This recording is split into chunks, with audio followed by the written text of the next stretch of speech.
The following program deals with a controversial subject. The theories expressed are not the only possible interpretation. Viewers are invited to make a judgment based on all available information. This is your captain speaking. We are beginning our descent into madness.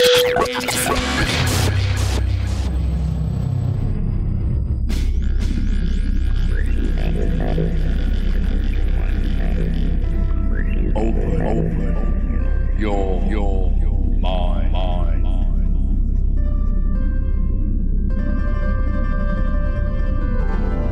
And we are back to another edition of West of the Rockies. I'm Frank. Thank you guys for sticking around. I know it's late for some of you, but we got a really, really exciting show. I'm joined by Genevieve. Genevieve, how you doing over there? I'm doing all right, yeah. Yep. Not too bad. Happy 5th of July. Happy 5th of July, yeah. Yeah. Happy post-Independence Day. I know. We just heard a little while ago the 5th of July fireworks. It's a thing. Or it's becoming a thing. Yeah, I think people just... Happy leaving us day. True. I can hear a bit of resentment in your tone, but... I wasn't even born in England. But thanks everyone for tuning in, and shout out to the people listening to us on iHeartRadio, our folks on Ustream, and if you're catching the podcast on iTunes, hello to you as well. We hope you're doing lovely. Tonight, our guest... It's a good friend of the show. We've had the pleasure of having him on the show a few times in the past, and every time he's been on, it's always a fascinating conversation. And I know that we're in store for some really good stuff. Genevieve, if you would do the honors to introduce our guest for the evening. All right, here's a little summary about Ben Hansen, as adapted from his website, benhansen.com, I believe. Ben grew up primarily in Utah, the second oldest of 6 children. With the backing of extremely supportive parents, he developed an obsession with trying new things, with a particularly keen interest in earning certifications and licenses. His achievements include becoming a licensed airplane pilot, amateur radio operator, licensed falconer, certified scuba diver, hang glider, search and rescue dog handler, and earning the Eagle Scout Award in Boy Scouts, thanks to his mother.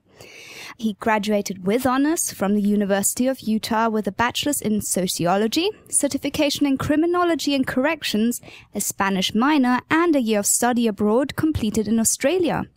After graduating from college, he worked for several private and public agencies, including investigating child sex crimes and severe physical abuse on the Utah County Sex Crimes Task Force. His training and work later brought him to the position of special agent for the FBI. All in all, this has accumulated to over 6 years of formal experience in investigating a wide range of crimes and national security details. Many of you may have seen Ben on the TV show Fact or Faked. For those of you that don't know, Fact or Faked is an investigative reality TV show, and Ben, in fact, no pun intended, worked with the show producers to help develop it. The show is different from most investigative paranormal type TV shows in that it tries to non-biasedly analyze and explore evidence already at hand. So rather than conducting their own, field investigations, their aim was to break down already existing information. Anyway, beyond that, Ben has also made several appearances on UFOs Declassified, airing on the History Channel in Canada, the Yesterday Channel in the UK, and still upcoming, the Smithsonian Channel in the US. Ben also contributes to Huffington Post's Weird News column, providing analyses of photos and videos, breaking down captured media of alleged Bigfoot sightings, UFOs, ghost events, and, most notably on both President Clinton and President Obama, when questioned about UFOs on the Jimmy Kimmel Live show, which we'll be talking about later. And as if that weren't enough, he also films aerial video and photography with remote control multi-rotor helicopters and teaches firearms courses as an instructor. He's also an active volunteer, especially when it comes to disaster preparedness, serving on the local community emergency response team and the disaster action team for the American Red Cross. He also works as a senior research analyst for a non-profit disaster relief organization which is currently awaiting funding to fully launch. So, always making me feel bad reading something like that. I know, right? Drum roll, we'd like to welcome Ben to West of the Rockies once again. Ben, can you hear us okay? I can, thank you. Geez, where do you find the hours in a day to do all that? Unbelievable. That's crazy. Oh, I don't. I mean, that Yeah, I know you asked me if it was current, and I forgot. There's another, probably a big third of what takes up my time now is the thing called PrepperCon, which is currently the country's largest disaster survival expo that I helped found. I couldn't fit any more onto my page, man. Yeah, real quick, tell me about PrepperCon. Like, what it sounds, like you said, I guess the whole idea is to inform people how to prepare. Is it just for like natural disasters or alien invasion, maybe? Yeah, totally. We had my brother-in-law kind of was kicking around the idea. He was attending a Comic-Con, and at the same time I had come up with a similar thing, and we both were just kind of like, whoa, you've been thinking about doing the same thing? Yeah, I was too. And so we got serious about it, and so it was kind of a family venture. It's a hybrid of Comic-Con. So you have all like the celebrities, and we embrace the zombie, culture. And nice, right. Yeah, we had our first event. We had some guests from The Walking Dead. Oh, nice. We had celebrities like Michael Hawke, who was on Man, Woman, Wild, and Dual Survivor. Oh, nice. Not Dual Survivor.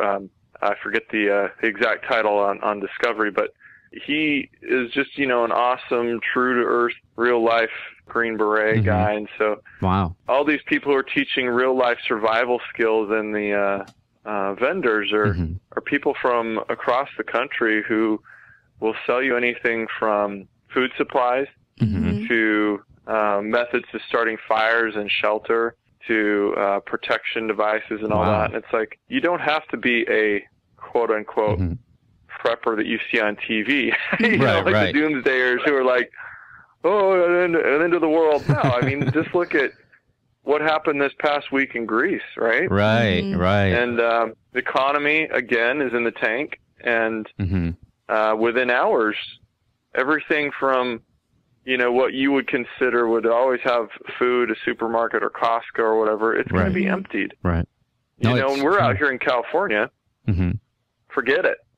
Right. If you don't have stuff saved up, you're gonna have to hold out and wait. Yeah, well, we have that drought going on, I guess. That's scary now. Yeah, so, because I was going to ask, is this a I don't know if subculture is the correct word, but are these people that have always been there? Is this something that's always been going on, but, it's just now becoming popular because, like you said, it shows like The Walking Dead, and why do you think it's so popular right now? Well, we live in a strange world, and I think we can all agree to that. Whether some people want to blame it on global warming or global change or whatever, or exhausting the Earth's resources, or whatever you attest to the changes, stuff is going on, and we've had a lot more disasters. We've had a lot more bioterrorism and terrorism events, and so it is a dangerous world. And the cool thing about these zombie shows and stuff is that it's really a metaphor.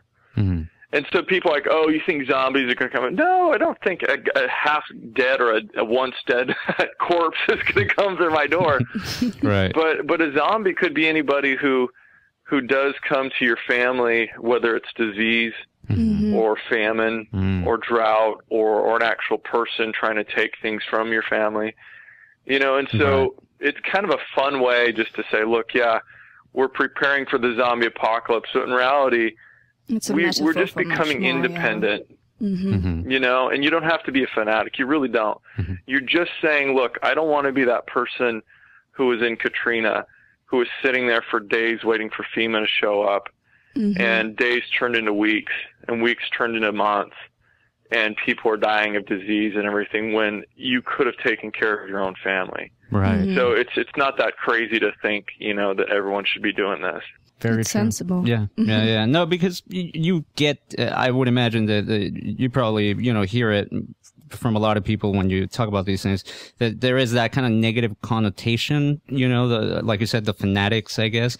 But as you very wisely put it, there's nothing wrong with being prepared. And a zombie can be many things. I hadn't thought about it in that way. So, no, that's really cool. And so PrepperCon, is this a yearly event? Is that what the aim is with? It will be more than yearly. Our first one took place in Salt Lake, where I guess it would be the nation's third largest Comic-Con now takes place. Oh, wow. Twice a year there now. Really? And so based on kind of that enthusiasm from the fan base and everything, that's where our first one took place. Our next one there will be in April, but we've already had calls from across the country saying, come to our state, do this, do that. So we're looking actually at Hawaii.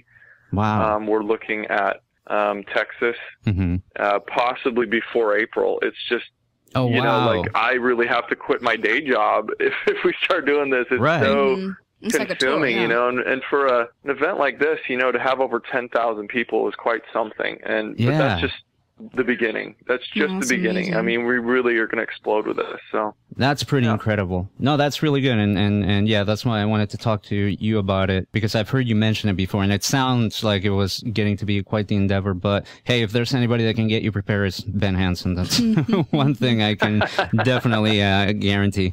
Ben, let's talk about this because I know that you produced 2 videos that you posted on YouTube, and they started doing the social media rounds and blogs and newspapers, and you know, it got a lot of people's attentions. And the videos that I'm talking about have to do with these interviews with President Obama and President Clinton on the Jimmy Kimmel live show.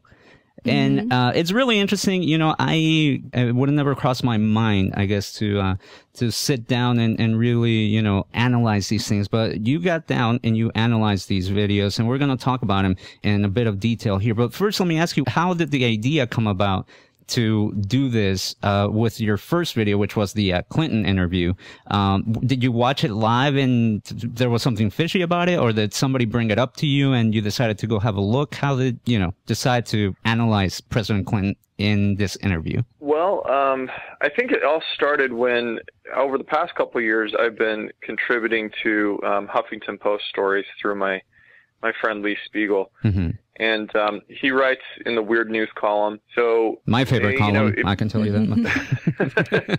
It is. I mean, like he specifically, his kind of forte is UFOs and Bigfoot, sometimes some ghost stuff. And so there'll be times where I talk to him probably every other week, and he's asking me to comment on stories. And he called me one night and he said, "Hey, I'm going to be tuning into Jimmy Kimmel because he's going to ask President Clinton," this was last year, about UFOs. And I was like, "What?" He says, "Yeah, well, he said it on, I think it was on a Wednesday or Monday. And he said, I'm going to ask President Clinton when he comes in a couple of days about if he looked into the UFO files." So I said, okay, well, this ought to be interesting. And I think I caught the reruns on it, if it wasn't live, but I caught it later on DVR. And it was about, I think, 2 minutes and 50 seconds. Okay, so that section of the interview, which was many, many minutes, he flat out asks him if he did anything to look into the UFO and alien files. And I thought, you know what? I get the surface, you know, kind of feeling that people look at this as it was lighthearted. It was, it was fun, and they're giggling and laughing and stuff. But something didn't sit right with me. And I know from my years of interviewing and thousands of victims and perpetrators and things in criminal cases, right? If you don't turn on the switch, there's kind of a switch that when you're observing somebody's reactions, if you don't purposely acknowledge some of the signs, then all you get is kind of a weird feeling. And that's why we like to video most of our interviews, right? Okay. So I went back and I started looking at it, and I said, wait a second, this doesn't feel congruent. It doesn't feel like what he's saying is what is congruent with the real message he's trying to put forward. And I started breaking it down, and what resulted was turning that less than 3 minutes into like a 36-minute analysis. Yeah. So, oh, sorry, there's some fireworks going off here too. July 5th Loud fireworks. bangs, and I'm day late. It's like a war zone here in Huntington Beach. No joke. You were talking about the day after, right? I'm telling you. You know, I wonder what the founding fathers, what they did the day after. They probably like holed up in some secret area and thought, we just signed the Declaration of Independence, and Oh, can you imagine? An order for execution. Pretty much. They're probably hiding. They could have used a Prepticon, I can tell you that. Well, we actually have a snippet from that first interview, so I think it'll be a good time to play it just to give listeners and viewers on Ustream, you can actually watch along. Just to give me an idea of what Ben's talking about in the interview. One other thing we can go back and look at is an increase in jaw clenching. While Clinton does seem to flex his jaw at times during the whole interview, we can see that the action increases during the questioning about UFO and alien subjects. Again, this could be a sign of stress, and flexing for some people is kind of a soothing behavior to release attention. It also can mean frustration. In a few parts of the interview, he juts out his lower jaw coupled with the lips pressed tightly together. It happens rather quickly, but almost always indicates a negative emotion. Many times it's like the jaw flex and it's done as a soothing gesture. The timing of it is important. He does it the first of the UFO questions, which we just saw, and then exactly when he tells Kimmel that he waited until his second term to ask about Roswell. Then again, right after he says he had people look at the records to make sure there wasn't an alien at Area 51. Then again, very strongly after he had all the Roswell papers reviewed. All of this brings us up to the point where Kimmel asks if Clinton would tell the American public about aliens if he knew. If you saw that there were aliens there, would you tell us? Yeah. You would? Even though it sounds like a guy in the audience is yelling that he's a liar, this is possibly the most difficult segment of the interview to analyze. My opinion is that Clinton is most clearly... All right, and there are people on Ustream got to view a bit of the analysis of the Clinton interview. And I mean, honestly, watching the video with Ben narrating it and seeing something like just the way he clenches his jaw, and there is a certain uneasiness and awkwardness that you help us see that because you cut back to like earlier moments in the interview when you can clearly see he's relaxed, and then you see his reactions as these questions are being asked. It's really crazy. How did you or where did you learn about this jaw clenching? Is this like a common thing to look for? Well, it's an indicator of a soothing gesture, or that this person's experiencing stress. Now, Clinton has his habits and he has things that he likes to do, and so does Obama. You first have to understand the speaker and what they normally do in stress. All of these indicators don't necessarily mean that someone is lying. It just means that they're experiencing something more stressful. So luckily, we had a whole lot of information on when Clinton is telling lies, from the Lewinsky trials and his speech patterns. And True. The jaw clenching, if you take one portion, just one, sign, we'll call it a red flag, it doesn't really mean much. And so some people, if you only watch a little snippet of this video, you're like, oh, well, how can you draw that conclusion? Well, follow it through. Take some caffeine. I mean, it's a long video. If you stay awake, though, you'll see the point I'm trying to make is the probability that there's something stressful going on here greatly increases when you look at the whole totality. So, for example, one of the other things is that Clinton rambles. He's a rambler. So he's also kind of a spin doctor. He minces his words. This is the same guy who said he didn't smoke marijuana because he didn't inhale it. So his definition was, well, I didn't inhale, therefore I wasn't smoking. He's also the guy who says that, with Lewinsky in the trial, they asked him, well, did you have, I can't remember the exact question, but they're talking about sexual relations. And he says, well, that depends on what the definition of is. Yeah, he's a total attorney. Like it's like the lawyer you want to have. So what he does when he gets nervous is he'll start to ramble, and he'll start to go down what I call dead ends, basically. So he'll start in on something and change the topic. He'll jump, a mid-sentence jump into something else. So if you watch where he's talking about Area 51, he kind of starts rambling about how people had to put on special clothes an hour before they went into the base, and then he says something like, but there's no aliens down there. And it's like, whoa, hold on. That doesn't follow, You start breaking apart what he was saying, and the people I've interviewed, like George Knapp, you know, who is the world authority and broke the story on Area 51. Right. He doesn't remember, in all the dozens of workers he's talked to from the base, doesn't remember anything about special clothing. Yeah. That was a really strange statement that he made. It's a very interesting way in which he just says this sentence talking about the employees, and they have to stop stealth, a mile out to put on like special suits to go in, because that's where they keep the stealth technology. And look, I'm no physicist or anything of the sort, right? But I was like, you know, what would the correlation be with these special suits that you got to put on a mile out for aliens? Stealth, right? Yeah. So I see what you're saying as far as he throws a load of random ideas together. It is, and it's that randomness that is what we call, you know, that superfluous information, and people who are stressed and or lying, I'm not saying he's lying here, but they tend to offer information just to fill the void because they don't want to appear like a deer in the headlights. And so they'll start offering things that is not pertinent to the conversation, or he mixes things up. I get the feeling that maybe somebody has told him something about Area 51 that was not public information. And so he's kind of drawing from a bunch of different sources of conversations he's had, and then realizes, oh, I don't think I can talk about this, or he gets some things confused.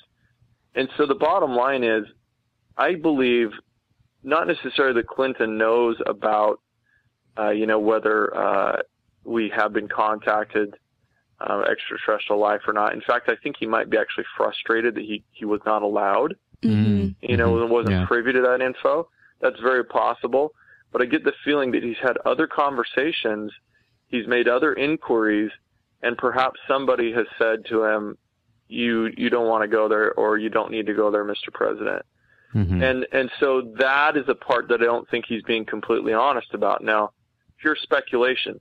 I'm just trying to make sense of, I see some obvious signs of stress here, which somebody with a lighthearted subject about aliens shouldn't really be exhibiting. Right. So I think there's more to the story than he's allowed. You know, I remember growing up and Clinton being the president, and obviously you could tell he liked being in front of the camera, and it's funny because that's the mental image I have of him, you know, is from watching him on TV. And then when you just watch this portion of the video and how he reacts to things, I mean, it does look like a completely different person, or at least somebody that's very uncomfortable, I'll say that. Now, my question is, the president of the U.S. gets questions in advance for any kind of interview, especially anything on TV or things of that nature. As you mentioned, Jimmy Kimmel announced that he would ask these questions, so there was time to prepare. However, it doesn't look like he was very prepared, or do you think that those reactions, even being prepared, he wouldn't be able to hide? That's a very good question, because first of all, many people who've commented on it say, you know, there's no way that you'd allow a U.S. president, former president, to go on TV without it being scripted, more or less. We do know one thing, like you said, whether it was scripted or not, he was aware that the topic would be brought up. So you've also got to remember this was last year, but very well, I think, not too far ahead, you know, just a year down the line, we have his wife, Hillary Clinton, who's running for president.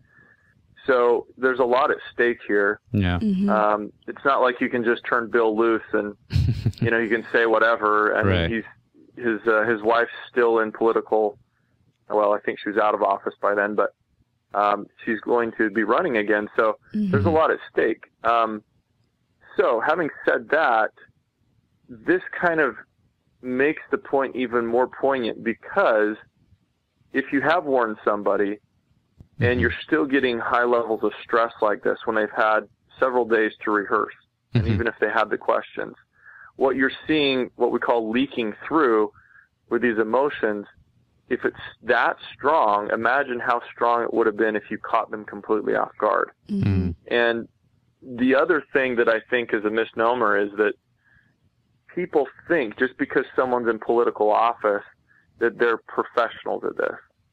And that is absolutely not the case. I will argue anybody who thinks they give a special class to presidents. Now, they do have top advisors. They have people who coach them on speeches and how to speak. But the more that you try to give somebody, information on even, let's say, if you're training a spy, okay, and if you get caught, you've got to teach the spy how to lie. Right. Well, it's kind of it kind of works against you sometimes, because you're so concerned about, okay, if I let my eyes wander and I do this, that'll give me away. If I let this and that, and you overload somebody with things to think about, and then they screw up somewhere else. So what I'm trying to say is that lying, some people are good at it and some people are better. But for the most part, most people, if you sit down with them for a long enough time, you'll start to see things. Most people are not great liars. Right. And I don't care if you've been lying your whole life.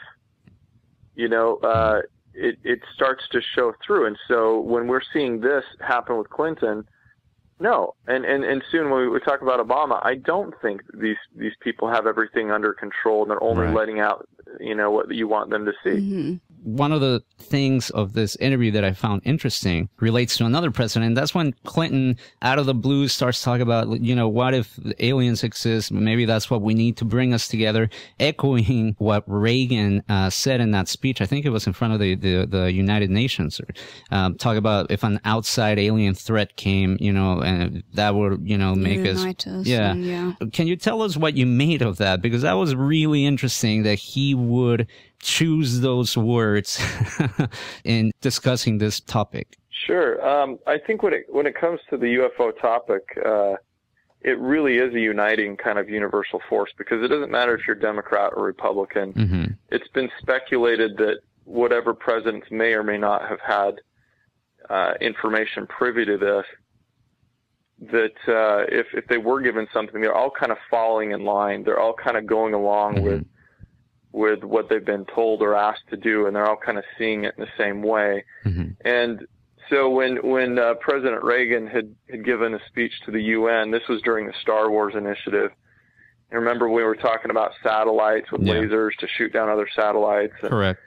And so it was all kind of odd. I mean, it was a time of kind of, I think, Return of the Jedi and all that. We're thinking, yeah, cool, Star Wars. Right. But he made a few very kind of interesting remarks about threats that come from out there, and he'll pause and kind of say, of threats that are beyond out there. And you're like, what are you talking about, Mr. President? Right. And we're in the middle of Cold War, and Russia's our enemy. What are you talking about, threats that are from beyond there?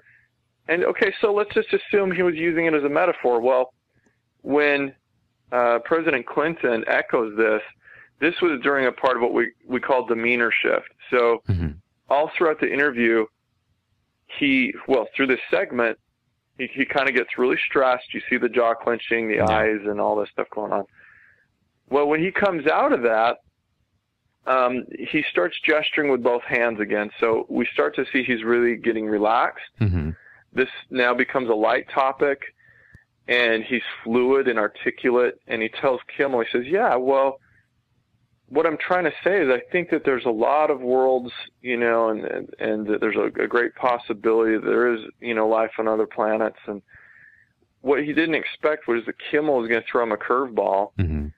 And so you watch him, and he goes, oh, so what you're trying to tell us is...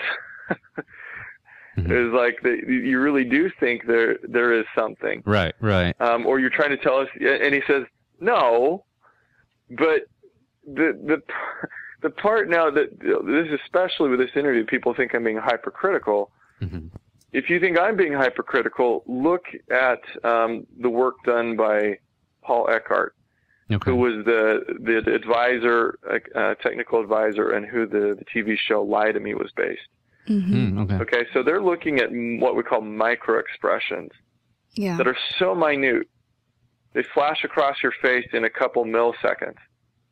and they're able to, according to them, predict or draw from that what this person may have been feeling right before the statement. Mm-hmm. And what Clinton does is something much more obvious. He looks down, and as he says no, he shakes his head yes. Mm-hmm.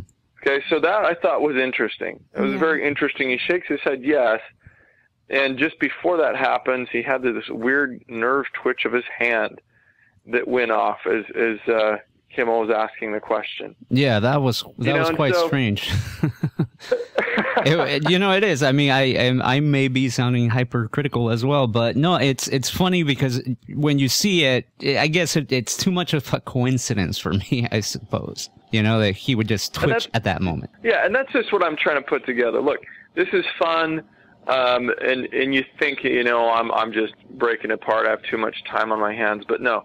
I just encourage people, look, I'm not trying to convince you of anything. I'm just saying it's something to think about if you look at it all in the totality. Mm-hmm. Okay, one little twitch, one little this or that is nothing. Right. But if you look at it in the totality, you might be able to at least say, hey, this is a higher indicator. There's a greater probability that maybe something else is going on here, and that at least he's not comfortable with these questions for some reason.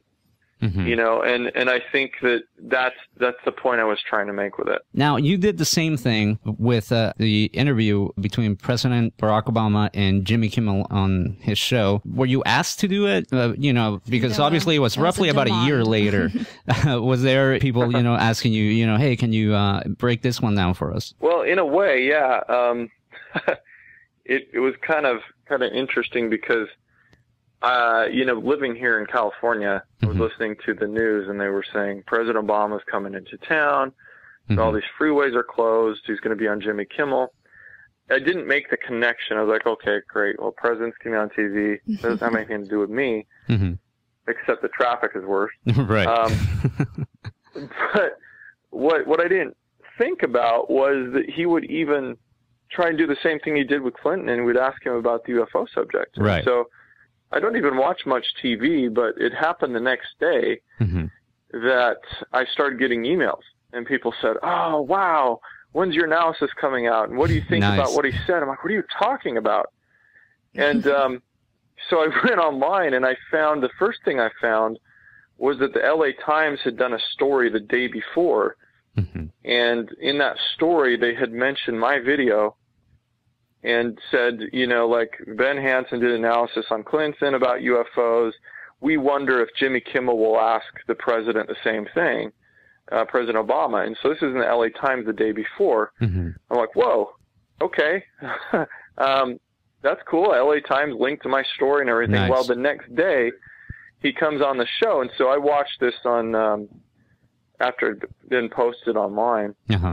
And my jaw almost dropped because he sets up just, this 50 seconds. So we have a lot less to deal with here. Okay, in Obama's interview about UFOs. But within this interview, he sets the president up, and Jimmy Kimmel refers to my video, to the president. Right. So my jaw was just like, no, that was pretty. Wow, he said something pretty major. It was, and the president laughed, and he said, "Now, Mr. President, before you answer this, you should know that this is going to be all over, the internet. There are going to be people who are going to analyzing every little move, every little gesture." And the president says, I know, and he laughs, and then he asks him this question. Well, I mean, I don't mean to be too, building myself up here, but it was kind of cool to think that, I mean, if you Google and you go in there on YouTube and you look for Kimmel Clinton interview, my video comes up right after their video. Nice. And it's, it has over 100,000 hits or something now, but the fact that the LA Times did this story before, probably what happened is the producers, Kimmel's producers probably saw that and then told Kimmel about it, either that or he'd already seen it. And so that's kind of how that came about. So anyways, for whatever reason, I sort of felt now compelled. And I felt like you know, Kimmel was saying someone's going to analyze it, and I was the guy. So if somebody doesn't do it, no one will. Right. And I was so busy. I was getting ready for, you know, PrepperCon and a wedding, you know, in less than a month and everything. And so I took 2 weeks, and I told people this is going to take me a while. Wow. I know it's only 50 seconds long, but that 50 seconds now turned into an even longer video of over 40 minutes. Right. That's how long it took you to analyze those 50 seconds, 2 weeks. Well, the analysis, I probably, you know, broke it down probably in about 3 days or so. Okay. 3 or 4 days. But the editing, you know, process, I'm not the world's fastest editor. And so what I did was I interviewed 3 other people. I don't like it just to be my word and my voice, my opinion. So I interviewed people whose opinions I respect, who I knew would tell me straight up what they believed. And so getting those interviews and then pulling the different video clips. Because like I said, if all you've got is that 50 seconds, well, you can't look at this whole thing in isolated from everything else that Obama's, you know, his speeches and what his patterns are. And so I had to draw from other interviews. So all of that, it can take quite a long time to pull it all together in the 40 minutes. One of the things that I wanted to point out that I thought was really good, how you analyzed this interview, was with Clinton, as you said, we had archive footage to draw from the Monica Lewinsky trial and all that, where you can see Clinton actually stressed, and with President Obama, you know, he hasn't been caught in anything like that.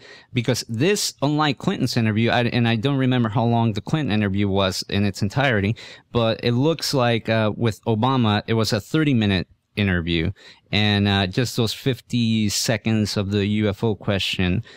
So you took the other 29 minutes and 10 seconds as your base reading, correct? Yeah, exactly.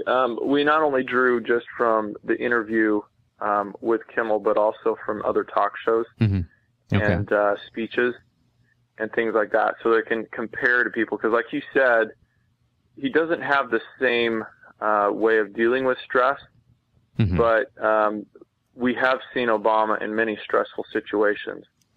And so we'll just see different things happen. For example, one of the things that Clinton does is he'll ramble and just kind of tread water and like, oh, crud, how do I get out of this? Obama seems to be very much more controlled in his speech, in that he thinks about kind of every word that comes out, except when he's trying to be funny. He's a jokester. And when he becomes funny, you know, that's one of the things, whether you like him or not, you know, most people think he'd be a fun guy to hang around with because he's personable. And when he starts giving his jokes, he's been in trouble before. You know, you guys remember when he was on, I think, Jay Leno, and he made a comment about the way he plays sports or something. He says, no, I look like, you know, one of those Special Olympic kids. I don't remember exactly how it was. I don't remember that, but that makes me cringe even now. Oh, yeah. So Jay Leno's jaw, he goes, you know, did you just say that? And the next day, of course, he had to apologize to the Special Olympics.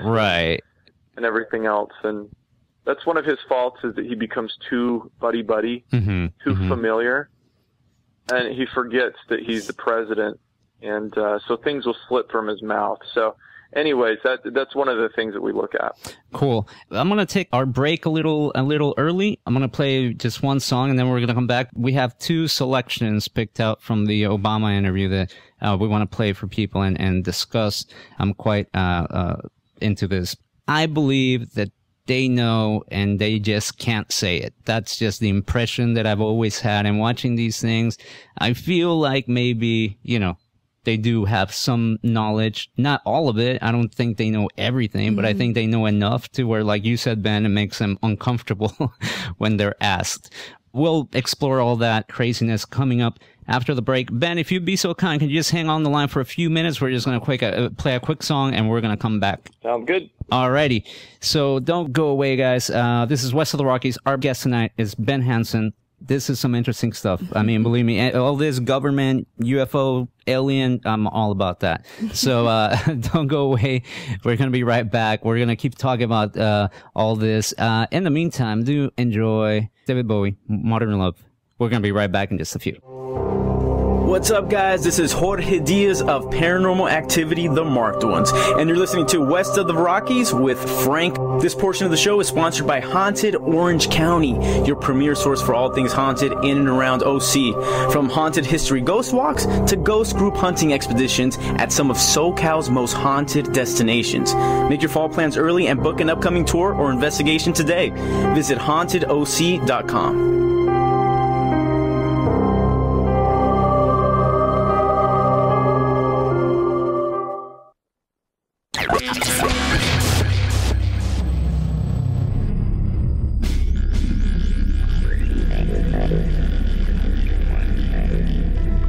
Open your mind.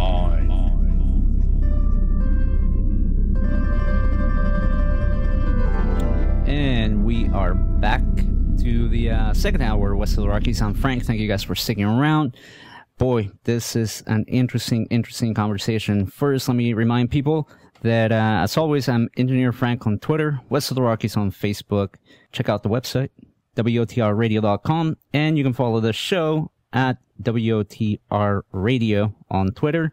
As always, I'm joined by Genevieve, who is Genevieve Uwe on Twitter there, and you can catch her here Thursday nights, 9 p.m. doing her show, No Added Flavors, yep, which is at No Added Flavors. And our guest tonight, of course, is Ben Hansen. Check out his website, benhansen.com, and follow him on Twitter at Ben Hansen 00. Ben, what is the deal with the 00, if you don't mind me asking? Well, I think Ben Hansen was taken. Darn. Don't you hate that? But, you know, it's original because it's not like 1 or 2 or 94. At least he didn't go like the real Ben Hansen or like or I am Ben Hansen official. Yeah. Exactly. You know, but there's some guy out there, you know, who rightly felt like, you know, I think I may have emailed him. Oh, know, really? Like when Twitter first started, and it's like, hey, are you using this? Do you mind? And it's always somebody that never uses it, right? Yeah, like that's one tweet. Exactly. Yeah, from like 3 years ago. Yeah. It's like, just join Twitter, LOL. Ben, yeah, then you got some of them like, sure, how much are you going to pay me for it? Oh, that's the worst. Boy. No, let's not even get started on that. Ben, you know, we're talking about this interviews that were on the Jimmy Kimmel live show, and we were talking about President Barack Obama. So we're gonna play a quick snippet of the analysis of the Obama interview on Jimmy Kimmel. So let's give it a go. The president has snoring issues. Taking this into consideration, I was about to dismiss the open mouth as immaterial to our focus. That was until I discovered something very interesting. Thanks to the wonders of high-definition television, my attention was drawn to something you can't normally measure from a TV interview: a person's rate of breathing. Normal breathing rates for an adult average between 12 to 16 breaths per minute. Anything above 20 breaths per minute is considered elevated and labeled with a medical term, tachypnea. More than 24 breaths per minute is considered a very serious condition. Basically, if our oxygen level is low or carbon dioxide level is high, our body is instructed to breathe more often. People experience an increased breathing rate for a few different reasons. Besides attributing it to exercise, since we can see the president didn't just go for a jog, their body could be responding to stress, pain, anger, or experiencing a panic attack. Let's have a look at Kimmel sets up the UFO question, and let's see if we can take a breathing rate measurement. We lose some resolution as we zoom in, but if you can look somewhere near the lapel and tie mic, you can quite easily see the chest rising and falling. Pay attention to the shallowness of the breathing as well. My hand it'd still be hot from touching the Bible, and I would immediately race to wherever they have the files about Area 51 and UFOs, and I go through everything to find out what happened. Right? Did you do that? If you do the math at 10 breaths in 14 seconds, that works out to be an average of 42 breaths per minute. 42 breaths per minute! Certainly this can't be the case. People would end up hyperventilating if they stayed at that rate for more than a few minutes. wouldn't we have noticed his voice giving out as if he was running out of air? Yet he sounds normal. That was another really interesting thing to notice, because as I was watching it, because you hear a lot about, when people are lying, their breathing changes. Not saying that the president's lying. Yeah, no, I remember you saying that, there's something weird about it. And I'm like, it's not just weird. Look at the number of times he's inhaling. Is this something that you learn in your training, or did you have to go and look into this? Because when people watch the videos, you also include, little graphs and things that help people understand where, the sources are at the end of the interview. Yeah, and you even put sources on there. But did you, again, was this just stuff that you already knew, or did you have to go back and do some research in the time that you had to put this video together? I did have to research this a bit, the medical part of it. And so, like you said, I do put my sources.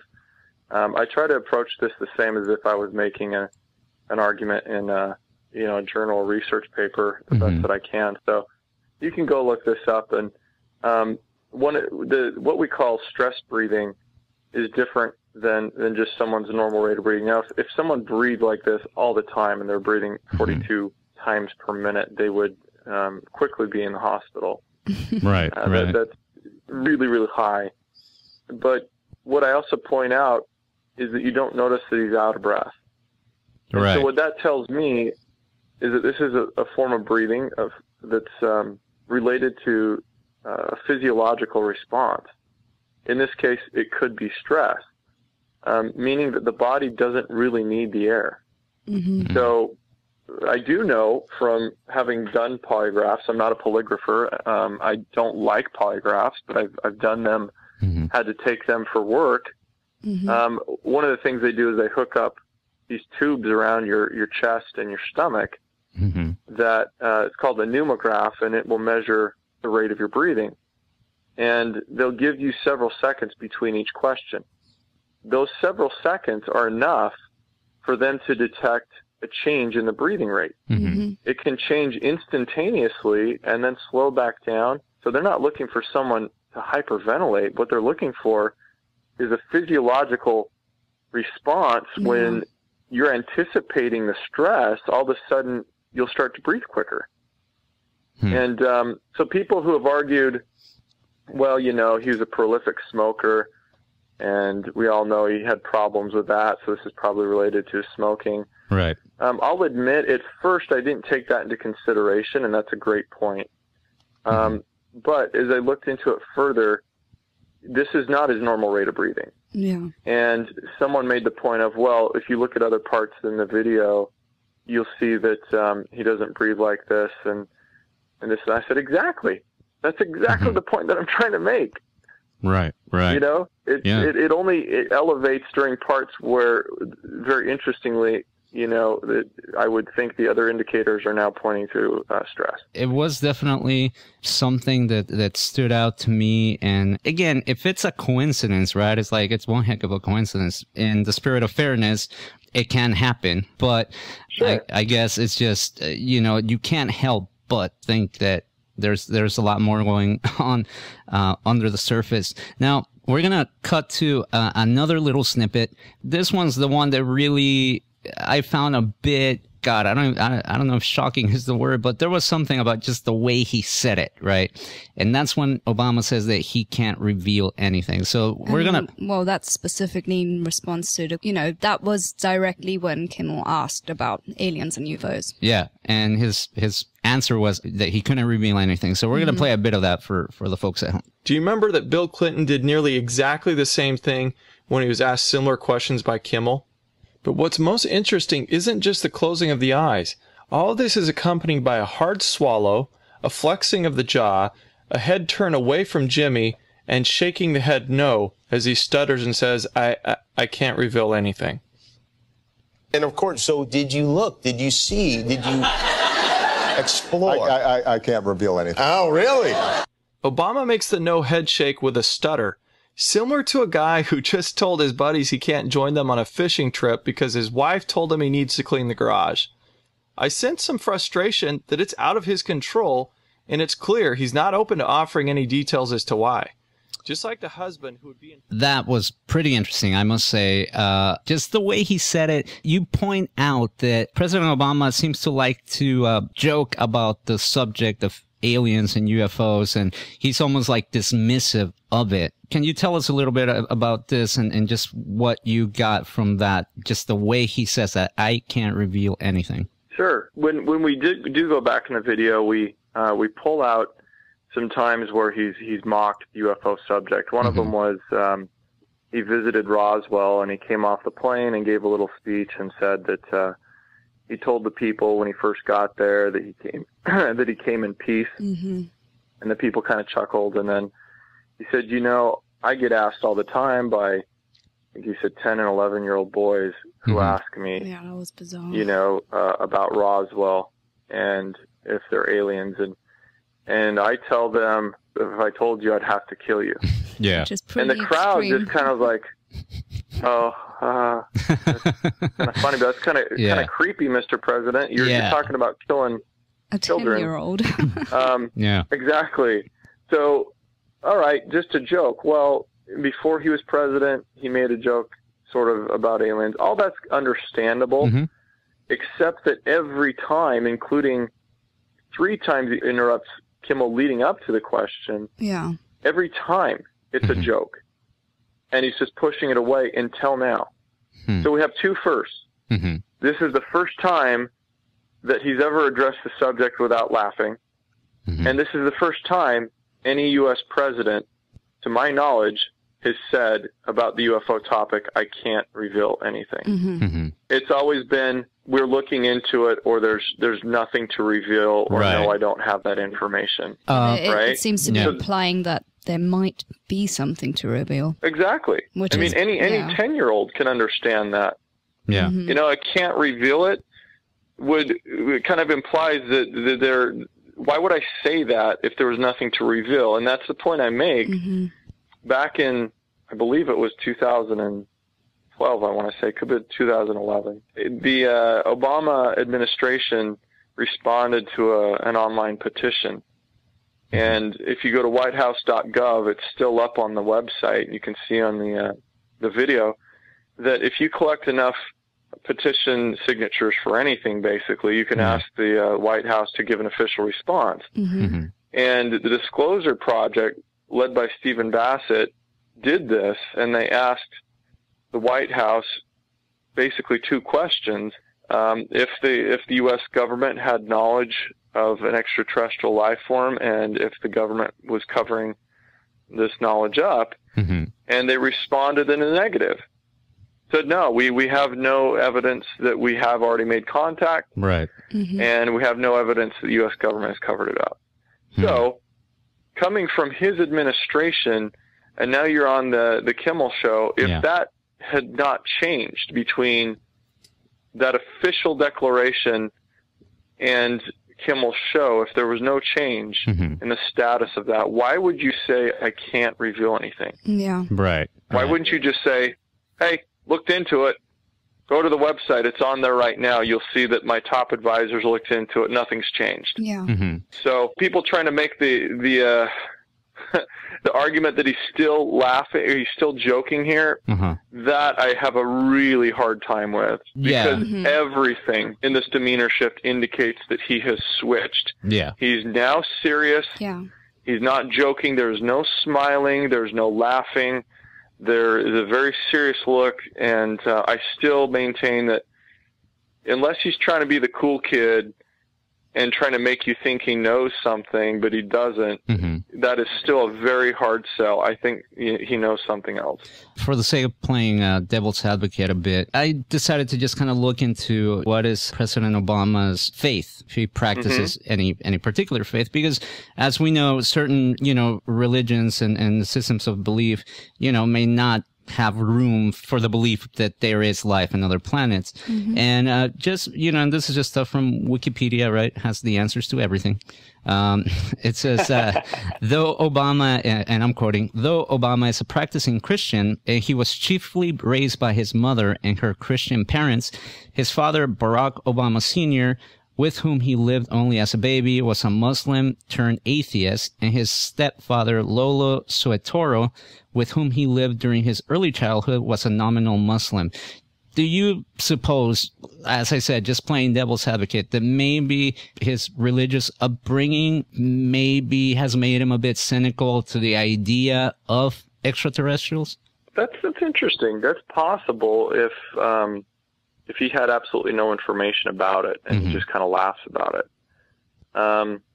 It's, you know, people debate all day what religion he is, but if you took those two religions, actually, there's a great article done in Open Minds magazine. I don't remember how many years ago, but if you Google Alejandro Rojas and UFOs and religion, it probably should come up, because I watched one of his lectures where it was based on his article where they have studies of different religions and you know, like if we do achieve disclosure, you know, which of the world religions, if any, will have a problem with this. And when you really get into it, most of them do allow for and have within their doctrine the ability to accept life on other worlds.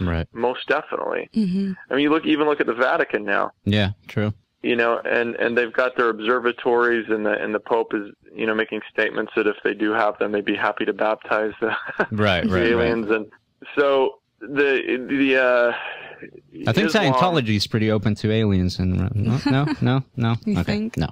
Yeah, they do. They've got some form of a giant spaceship or something. Yeah, there's some weird. Anyways, no, but yeah, like I said, I was, you know, just thinking out loud a bit. That, you know, if you want to not go off the conspiracy deep end, I guess, you know, I wanted to ask you if that would be a feasible argument, I guess, to explain his demeanor when it comes to the alien UFO thing. But it could if he were joking. But when he makes that demeanor shift, let's say some advisor had told him, Mr. President, there's more to this.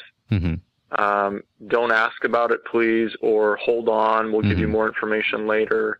I think anyone's going to be curious, no matter what your religion is. You're going to be like, wait a second, you mean there is something to this?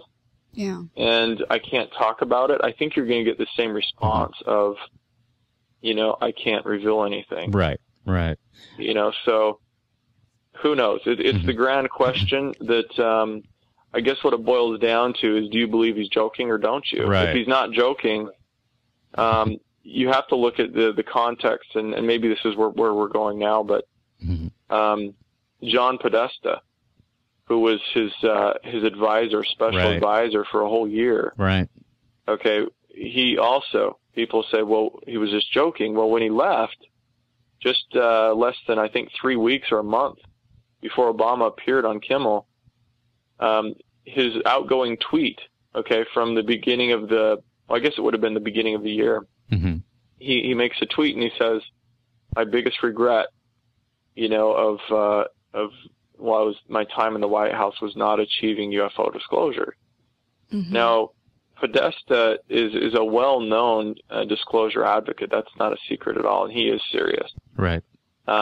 You know, he's spoken several times about how he believes the government should release all the files and come clean.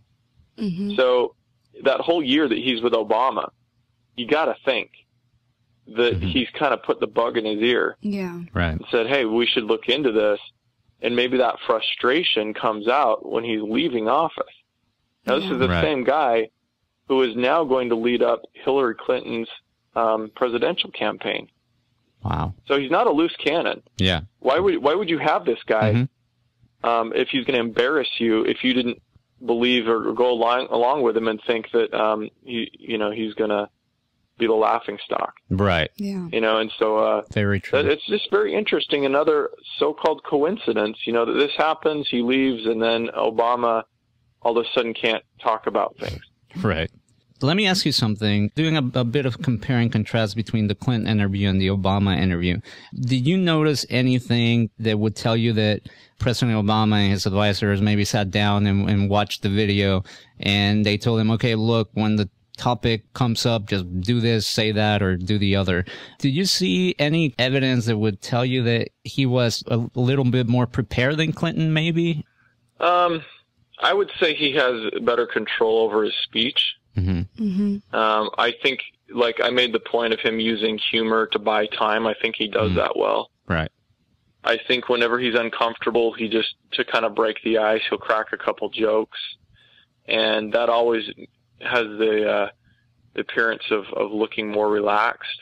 Yeah. And so I think he does that pretty well, but I don't know that he was any more prepared. I guess if the LA Times does a story on it, Kimmel already asked Clinton about it.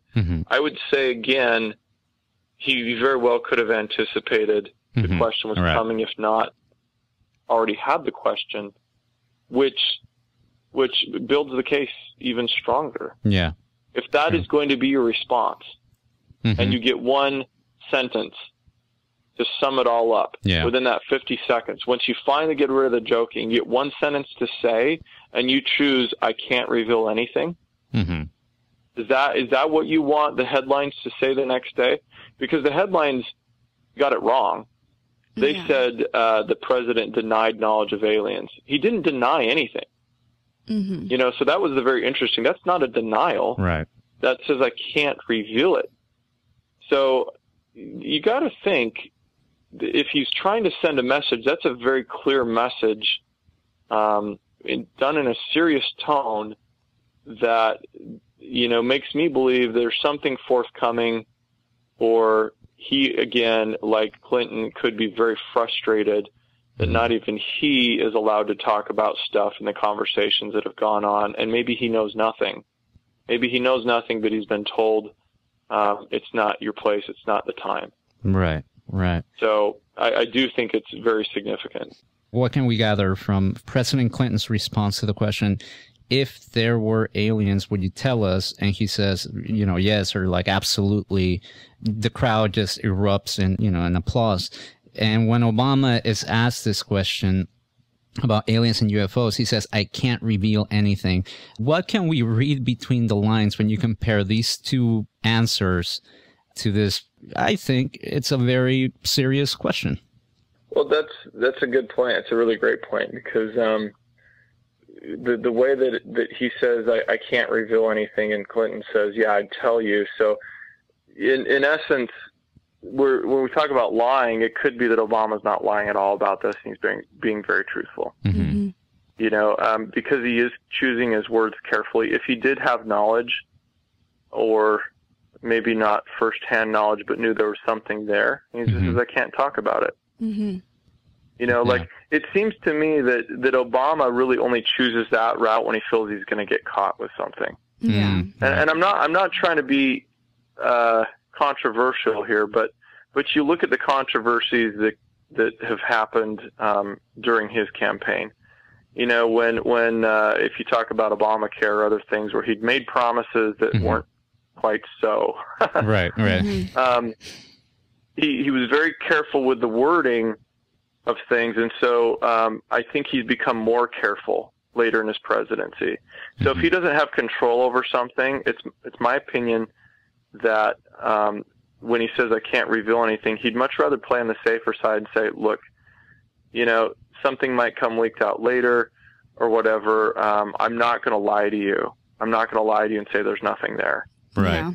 That's kind of, maybe it's wishful thinking, but that's kind of how I'm seeing this. No, I think that's the vibe he'd rather play it safe and just say I can't. Well, does that make sense? No, definitely. Like, the vibe I got was that he was telling the truth. Again, this is just going by, intuition and just watching it. But it did sound like he was telling the truth, and he figured out that was, the optimum route for him to take, rather than lying and then getting caught. Yeah, no, I agree. Hypothetically, let's say that there will be disclosure, okay? Okay. If there is disclosure, every president wants to be that president. Every party, the Democratic Party wants to be that party. The Republican Party wants to be that party. Because it pretty much ensures that they'll be in control for who knows how long. Wow. Well, we also don't want to give that opportunity to another country.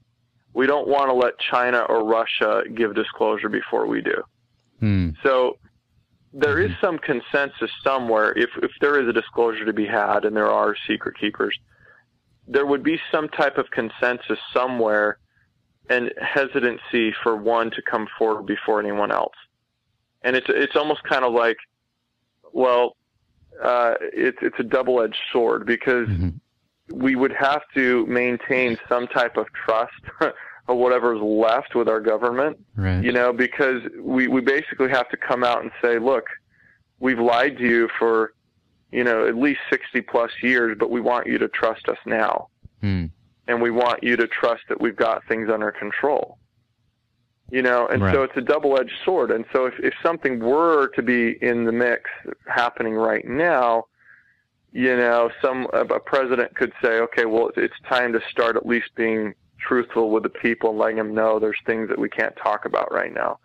And maybe that will help people at least know that it was for national security and there are legitimate reasons why we had to protect the information. Like you said at the beginning of the show, it's like a crazy world that we're living in. It's definitely crazy times, that's for sure. And a sign of it is just that you mentioned the Vatican, and these questions are being asked to presidents, and it's obviously an issue that with the passage of time it has become less of a laughing matter. It seems. Your personal opinion, what do you think, Ben? I mean, do you believe that there are extraterrestrials? Have they visited us, and the U.S. hide this evidence from us? It's a good question, and again, I think it's a matter of probabilities, and based on everything that I've seen and kind of my personal experiences with, I had a grandfather who worked at Wright-Patterson Air Force Base, and I've interviewed, witnesses of the Roswell event. Held the material, I've kind of in the totality of everything, I'd say there's a very good chance we've been visited. Now, whether that means they come from another planet or this is interdimensional or whatever, I have no idea. Yeah. But it's something other than Earth-based, human. I would say there's a good 95% chance that somebody is visiting us. Yeah. As to whether the government knows about it, yeah.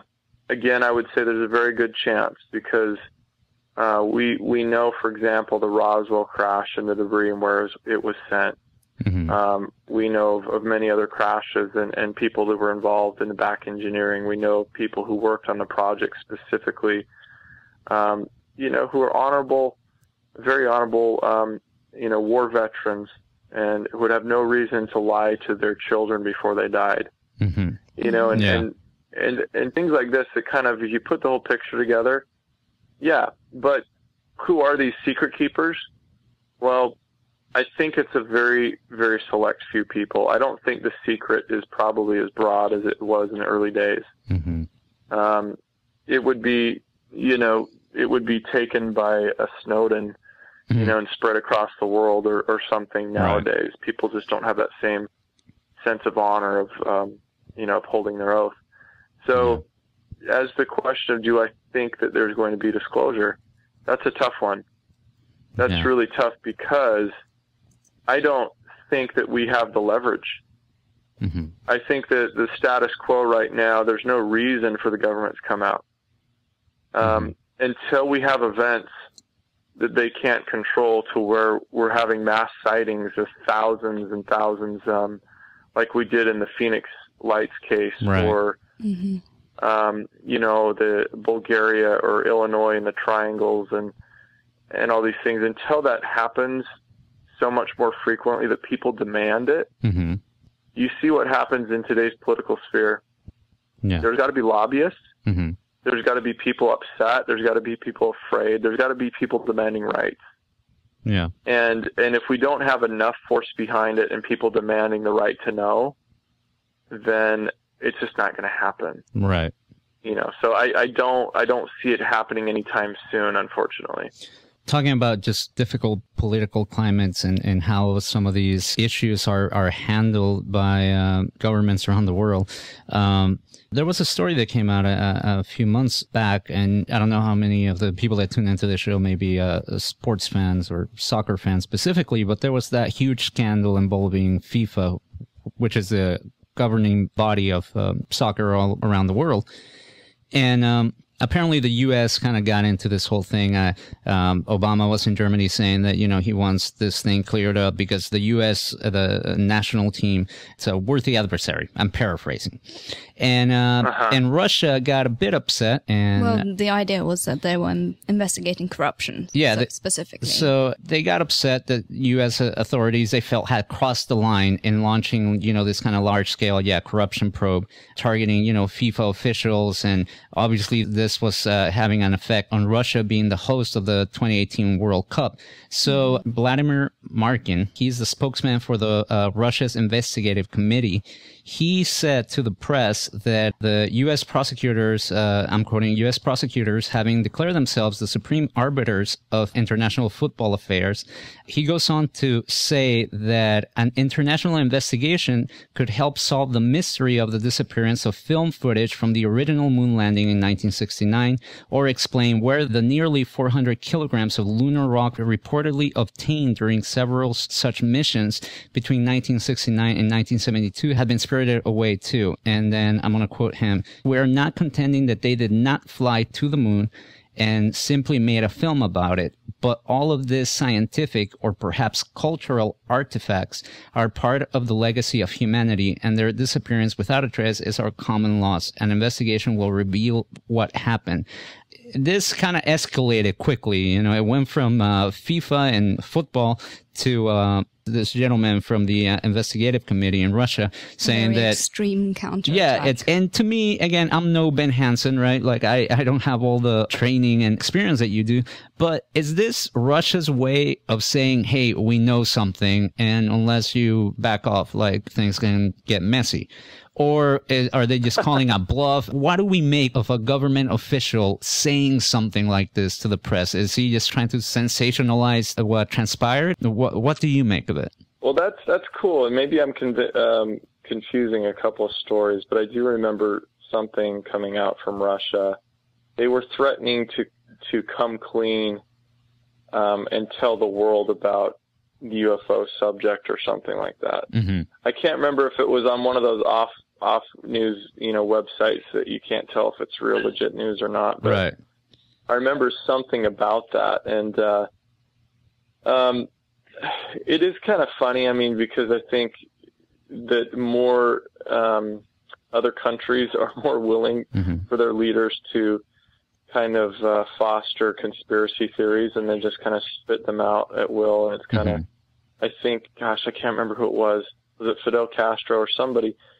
Some other foreign leader had some funny conspiracy theories about the U.S. Oh, probably, what's his name, from Venezuela? I totally drew a blank. Oh, God. But yeah, he was the president from Venezuela. I know what you're talking about. Yeah, exactly. Yeah, and they just kind of, and you're like, really? Like, that's great. I mean, the other countries, some of them are more superstitious, and it's kind of like it's more acceptable for you to espouse a conspiracy theory, especially when it deals with another country, because where do they get their info from? Well, mostly they get it from our TV programs. Right. Okay, so they also don't really understand our TV shows are not, when they claim to be documentaries, they're not. Right. A lot of times actually. Hugo Chavez, sorry, didn't mean to interrupt. Hugo Chavez was the guy we were trying to remember. Okay, so let's say a Russian official says that. Well, what is interesting about that is that I don't know that it's implying they know anything else, but what it is interesting is when we did on Fact or Fake, we did an episode on the moon landings, and one of the guys we talked to did a whole documentary on whether it was faked or not, and one of the things he postulated was that, look, I'm not necessarily saying that it was a Hollywood movie set, but he's like, what happened to the original stock footage? The original footage, as it comes out of the camera from Apollo 11, where did it go? Yeah. Like, I don't know. And he goes, they don't have it. Right. Yeah. They don't have it. They misplaced it. Yeah. And the conventional reply is that, well, they in those days, they would just reuse the film. Yeah. And the actual moon landings and stuff, somehow they believe what happened is that it just got recorded over. Right? That they just recorded over. I'm like, how? Could like, you let quick, we ran out of tape. Just grab the first thing you got there. What, moon landing? Yeah, just throw it in there. It's so just grab the ridiculous. moon landing one. Let's record an episode of, The Tonight Show on it or something.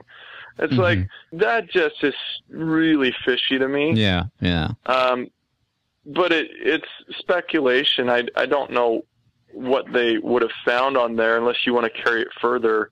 And with very little evidence, but the rumors that there was that missing transmission, of about 2 minutes where they were talking about spacecraft on the crater that were already there, that were looking at them. And take it even further than that. Neil Armstrong never gave a public interview about his landing. Only Buzz has come out. And as he gets older, he keeps making quite eccentric remarks about Mars and structures and changes the subject. And I mean, we could talk a whole night about that and how he's recanted. I would love to, believe me, because I mean, I wonder what's going on with NASA and the space program, and there's a lot of questions that have been that still remain unanswered, and it seems like NASA is not being very forthcoming with the information. We had the pleasure of interviewing the astronaut Story Musgrave, and I asked him, there's a lot has been said as to why we never went back to the moon,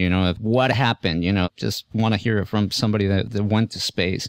He said, that NASA has just lost the vision, and that the NASA of today is not the NASA that he was a part of, with Wernher von Braun and all these, very daring and genius, really, scientists.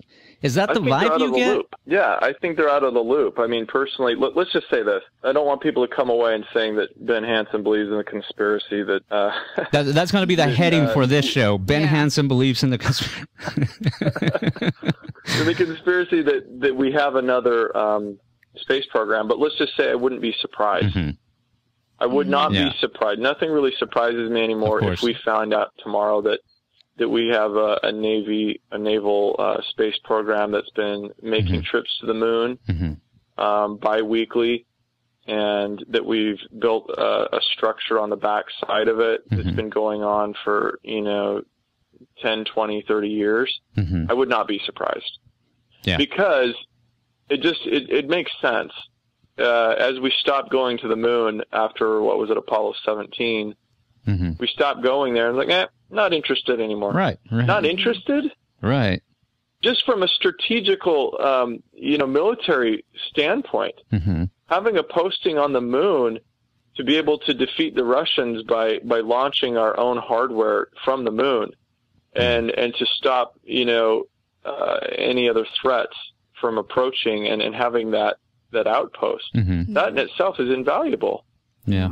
Yeah. And I just find it really hard to believe that we went up there, collected some rocks, and now I understand that the expense was tremendous each time we went up there. I mean, I think we spent $400, if I'm not quoting wrong, $400 billion just on Apollo 11. Wow. And at that time was much greater than $400 billion today. Right. So I understand that it became expensive, but hey, you had decades later to try and figure something else out.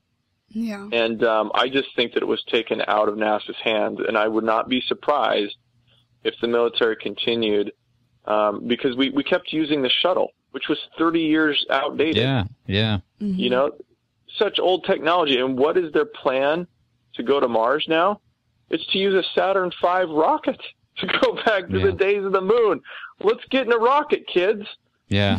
Let's go to Mars, so it is. I can see the frustration that they're not innovative, they're not thinking ahead, and we made such great progress that, to me, I would not be surprised that there is at least a second program, and that NASA has just kind of become the public front to make it look like, we're doing some stuff. Right. But we're far beyond that in technology. Do you think the hacker from the UK, Gary McKinnon, right, when he came out, saying all those things that he hacked into the US, these government computers, and he found, what he believes was evidence. there apparently is an artificial satellite, orbiting the Earth, and talks about, extraterrestrial like generals or something like that. I don't know if you got the same vibe from Gary McKinnon as far as him being honest, or he at least read something. Well, that is the conundrum, because he's not an honest guy. I mean, he's not a law follower. He's a law breaker. He's a hacker. Yeah. So where do you draw the line, first of all, with his credibility? But you're right. I mean, Snowden has done the same thing, and the information he's releasing, though, it seems like the world just eats up because he's the renegade. It's like, well, why would he do this and put his life in danger? Everything that Snowden comes out with has got to be true. Right. Right. So it's very difficult to assess what he said, and he talked about a document that had several what they called, I think, off-Earth or off-terrestrial officers who were part of, I think, a naval intelligence group, and he talked about them being assigned, off-Earth. And only within our little niche of forums and that the type of people get into this stuff. That's the only splash that it made. Right. Which, if true, is unfortunate, but that's the only people that are paying attention to this. Yeah. So, I don't know. It just kind of goes into my overall theory that I don't think there's going to be disclosure just by one or two documents, by a perfect video, by even a UFO landing on the White House lawn. Because if people aren't open to the idea already, they'll just explain it away. Yeah. If it doesn't fit their reality, it's not going to be a paradigm shift for them, and it's going to have to be on their doorstep before they finally acknowledge it. Yeah. So it's just another thing you put in kind of that gray area. Well, I don't know. Could be. Right. Could be. Right. And this is actually a really good segue, because I know we're running out of time, but I want to get to this topic with you. And that is the topic of this, it was called the Roswell slide, or slides, but I think it was one in particular. The Roswell slide. And again, Roswell comes up, and this time, for the people that may not be familiar with the story, and feel free to correct me if I paraphrase this wrong, but apparently somebody found some slides in their attic that belonged to their, relatives. I can't remember if it was a parent or grandparent, but they had worked in the Air Force Base in New Mexico. I thought they actually bought it up. I didn't realize it was from a relative. Yeah, I think it was stuff. I thought he bought it somewhere. No. Just found You're thinking of Vivian Mayer. No. Anyway. But, so he gets this, it's a good documentary, by the way, Finding Vivian Mayer. If you like photography, I highly recommend it. But they found this box, and this slide was in there with some other stuff. In the slide, it looks kind of like what we call a gray alien, as we come to know this particular type of alien.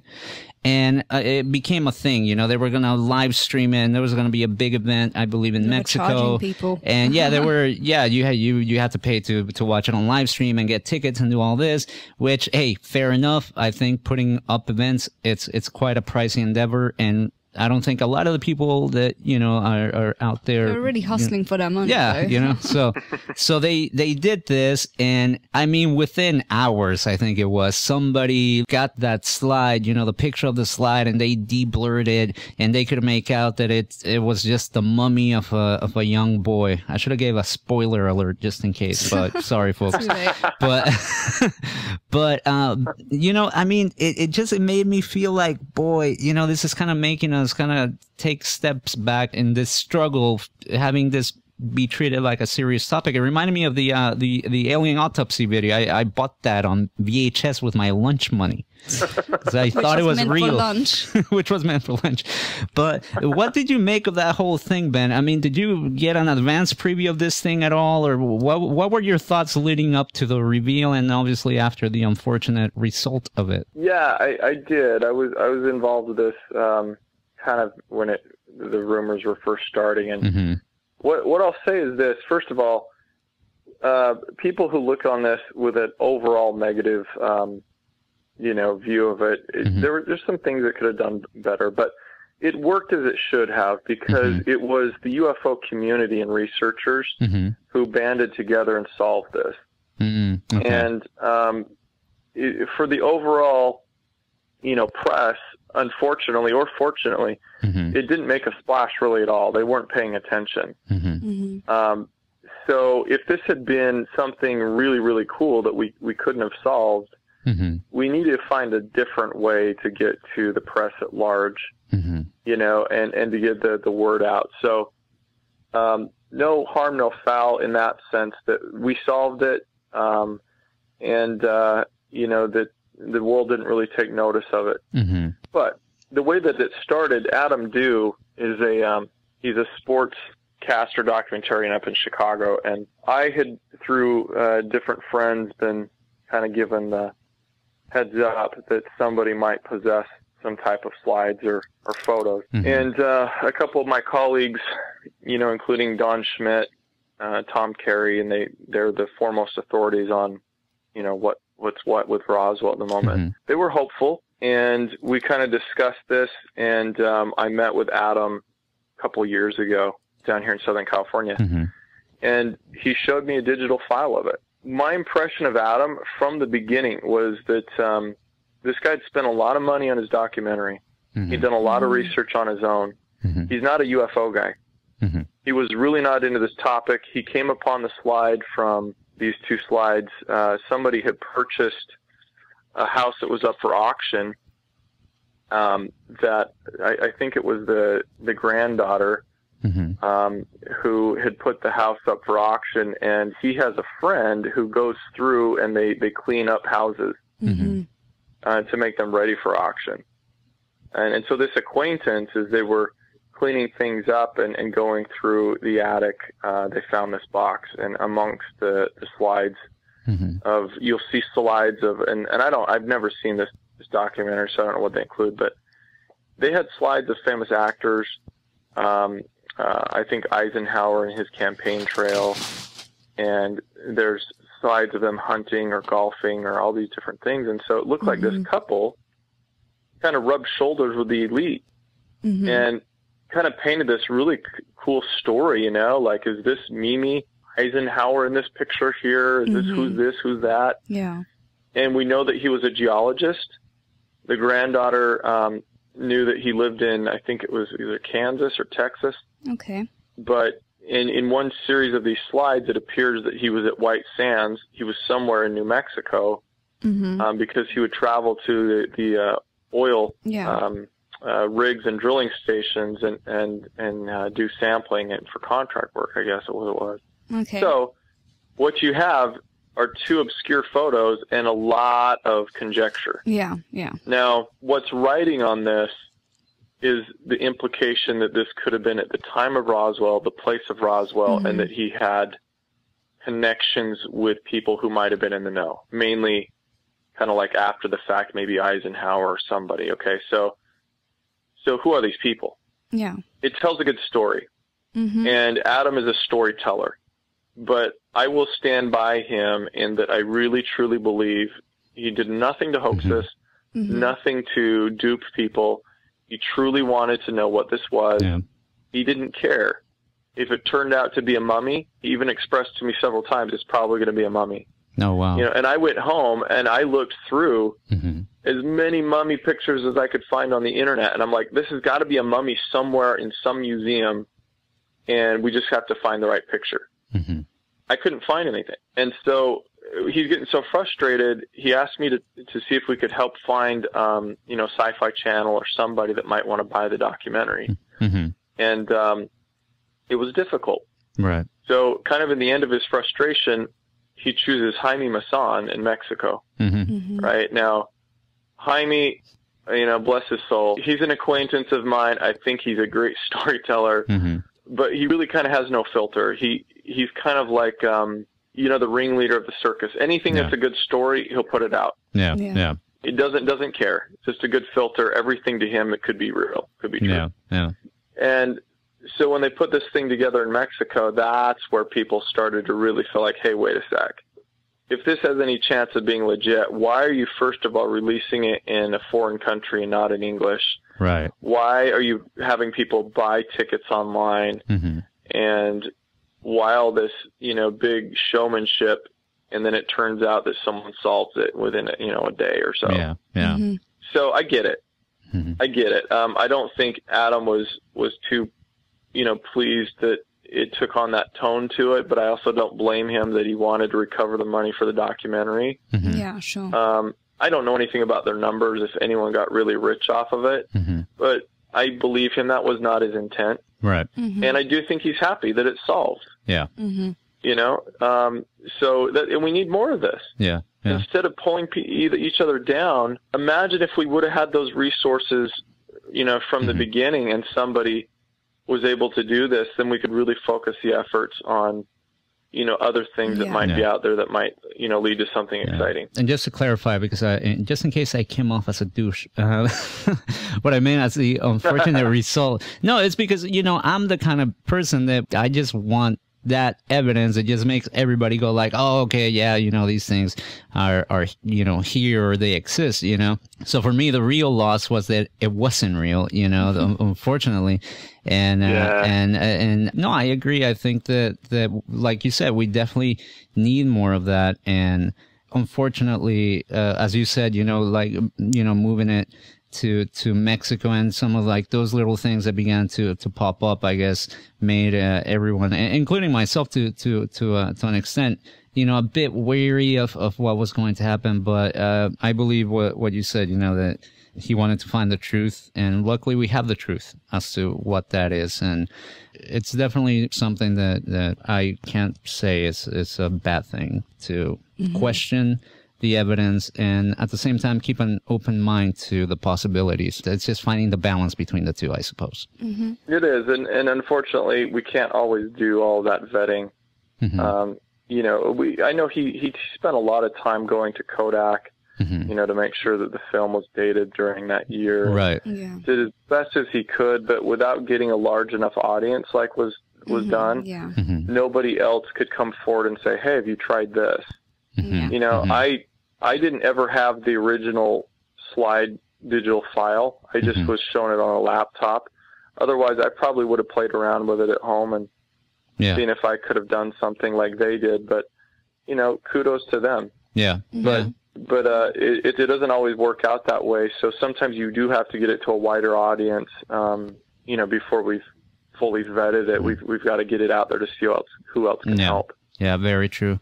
Ben, we're almost pretty much out of time, but two lightning quick questions. Number one, any news on the Bigfoot front? Has there been anything interesting out there that maybe, we may have missed? Is he still elusive? We started the year with a really big, on the Huffington Post, a lot of stories, and they all unfortunately turned out to be hoaxes. Bigfoot has gotten kind of quiet during the middle part of the year, but as more people go hiking and stuff, I think, we should see some good stories coming out. Cool. And lastly, I saw that you posted a picture on your Twitter.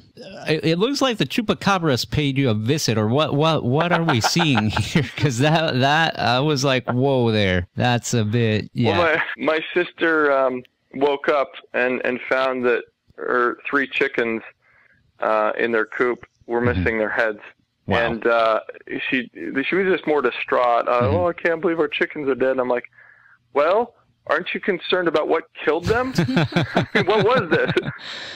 Yeah, because they were in their cage, right? Head off? And just the heads, Yeah, just the heads. One of them was pulled through the skinny little bars, and the door was still shut. Everything, and I joked about it being a chupacabra, but I'm guessing maybe a cat or a raccoon had pawed through one of the little holes and got the chicken close to the bar and then just started pulling on it. But oh my!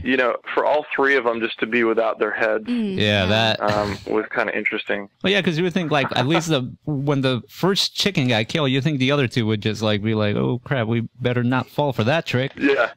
Yeah, no, it's scary to find because, you know, it's all still locked up. So this all happened from outside the cage or something. Yeah, I don't know, Ben. I think we got more in our hands than meets the eye on this one. But forgot to say they were drained of blood. Oh, right? See, there's a telltale sign.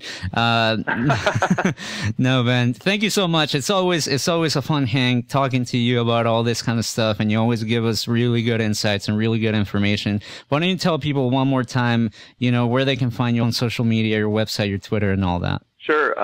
Ben Hansen, HANSEN.com is where I try to keep things updated as far as where I'm appearing around the country, what I'm doing. Twitter is Ben Hansen00, and I'm on Facebook.